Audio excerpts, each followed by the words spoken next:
Joining us now, Arkansas Senator Tom Cotton. Welcome back to the show. I want to start with your reaction to that daring rescue and the good news.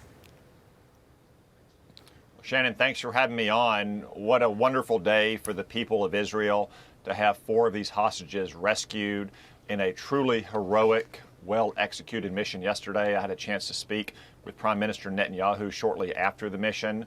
He commended the Israeli Defense Forces and Shin Bet and the Israeli police who helped execute this operation.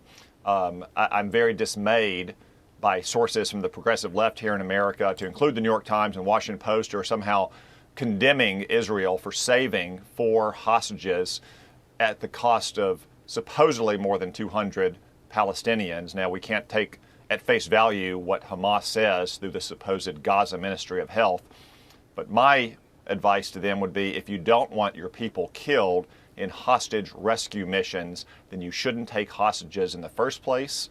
You should release them once you have, and you certainly shouldn't hide them in civilian areas. So hats off to the Israeli security forces for a fantastic day in rescuing these 4 hostages. So we understand there are still Americans being held. There has been discussion about whether our own special forces should be operating in that region. I know that, there's great concern about U.S. forces being on the ground there. There's been a pledge that won't happen. But what about our hostages and getting them out?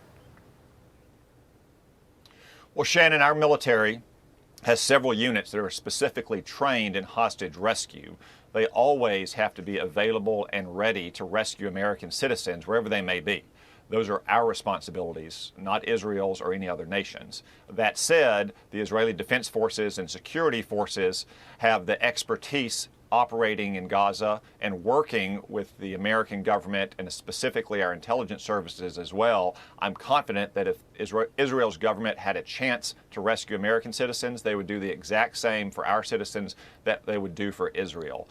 But our hostage rescue teams always have to be available. We simply wouldn't want to have any kind of conflict inside or with Israel's hostage rescue teams. We want to work with them hand in glove to make sure every hostage gets back alive. Yeah, and there are more than 100 of them. We're still trying to figure out how they come home. In the meantime, the president gave an interview to Time magazine a few days ago, and he was asked this. Some in Israel have suggested that Netanyahu is prolonging the war for his own political self-preservation. Do you believe that? President Biden responded, I'm not going to comment on that, but then added this. There's every reason for people to draw that conclusion. What do you make of that response from him about our ally in the region? And what do you say to critics who say that is exactly what Netanyahu's doing? Well, this is just another slander by Joe Biden against Benjamin Netanyahu and the Israeli government at large. Prime Minister Netanyahu's policies are very popular. There is a war cabinet that is signing off on missions like you saw yesterday. At every turn, Joe Biden has tried to limit Israel's freedom of action, their ability to defend themselves, and to put more pressure on Israel, not pressure on Hamas and its patrons in the Middle East. Just look at what happened yesterday outside the White House. You had anti-American, pro-Hamas lunatics defacing and desecrating the statues of our great veterans, which is a plain violation of federal law. But Joe Biden's government allowed it to happen, and I bet we're not going to see any arrests or prosecutions for violating that law. I'll introduce legislation this week that imposes stiffer penalties so we can lock these lunatics up. But Joe Biden thinks that these pro-Hamas, anti-American lunatics should be guiding American policy towards Israel. What we should be doing is backing Israel to the hilt, and if we had done that since the October 7th attacks, this war would probably already be over. Hostages would be freed, and there'd be less civilian casualties and suffering in Gaza. But Joe Biden is instead catering to the small pro-Hamas wing of the Democratic Party instead of backing Israel like the large pro-Israel majority of the American people want us to. Yeah, that's what the polling shows. Let's talk about another hotspot, Ukraine. The president's been spending time with Volodymyr Zelenskyy, Ukraine's president. He said something this week in talking with him. He apologized for the delay of aid, this latest round that came through. And he said he blamed some of our very conservative members who were holding it up, says we finally got it done. You blocked one of the earlier packages. You had concerns about it. There were changes to it. You did ultimately vote for it. Do you think he's pointing the finger at you? Well, Shannon, he should only be pointing the finger at himself. For more than 2 years, Joe Biden pussyfooted around and didn't give Ukraine the weapons it needed to defend itself. At every turn in this war, Ukraine has asked for certain types or quantities of weapons.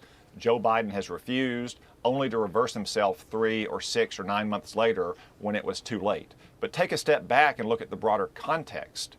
Joe Biden is largely responsible for tempting Vladimir Putin to do what he's always wanted to do, which is invade and annex Ukraine back to Russia.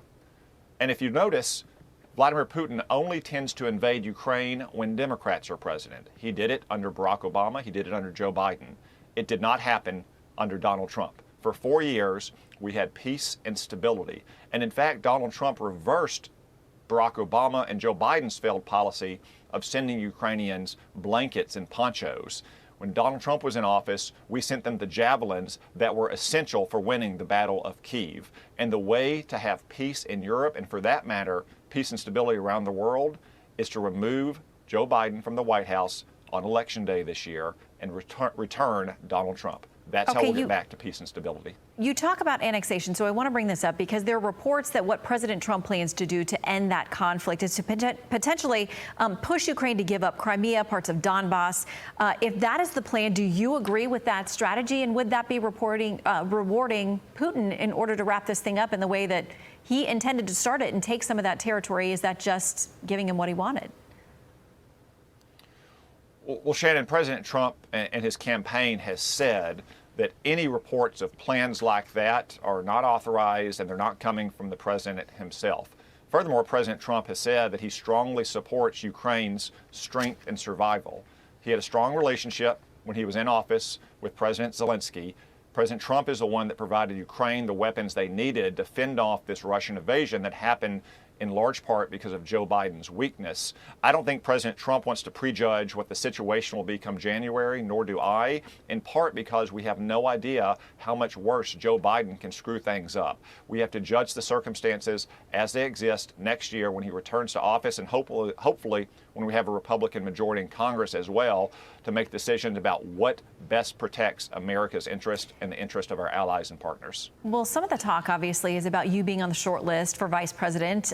Can you confirm whether or not you're being vetted formally?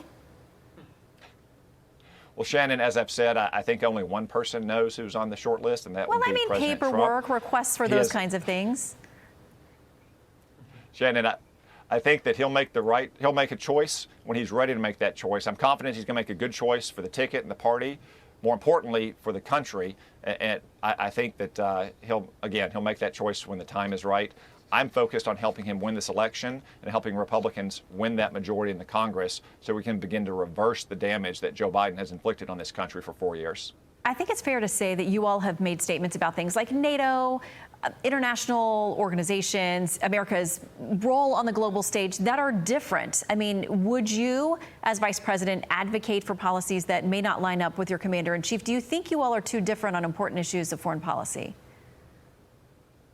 No, I think President Trump and I have long been aligned on foreign policy. We both subscribe to what you might say was Ronald Reagan's vision, which is peace through strength. For 4 years with President Trump in the White House, we had peace and stability around the globe. We didn't have wars breaking out in Europe and the Middle East and being threatened in Asia. We believe that you sometimes have to use military force in discriminate fashion, the way President Trump did when he authorized a strike against Iran's terrorist mastermind, Qasem Soleimani. We believe that we need to pressure allies to take more responsibility for funding our common defense or taking responsibility for what's happening in their own region, in part because America needs to take the lead against China in the Western Pacific to preserve peace and stability there. So I believe President Trump and I are aligned on foreign policy, just like Ronald Reagan was, which is what a peace through strength strategy, which is where the vast majority of not just Republicans, but normal Americans think. Only these pro-Hamas, anti-American lunatics in the Democratic Party think that America is to blame for what's happening in the world, or that we should retreat from strength and confidence in the world. Okay, we hope to hear more from President Trump on the maybe debate stage on the campaign trail about his plans for Ukraine. In the meantime, Senator, thank you for your time. Keep us updated on that paperwork. Thank you, Shannon. Hi, everyone. I'm Brian Kilmeade. I want you to do me a favor. I want you to click to subscribe to the Fox News YouTube page. This is the only way that I know for sure that you're not going to miss any great commentary, any great news bites, any great interviews coming your way on Fox. You can get it all here on YouTube. So subscribe right now.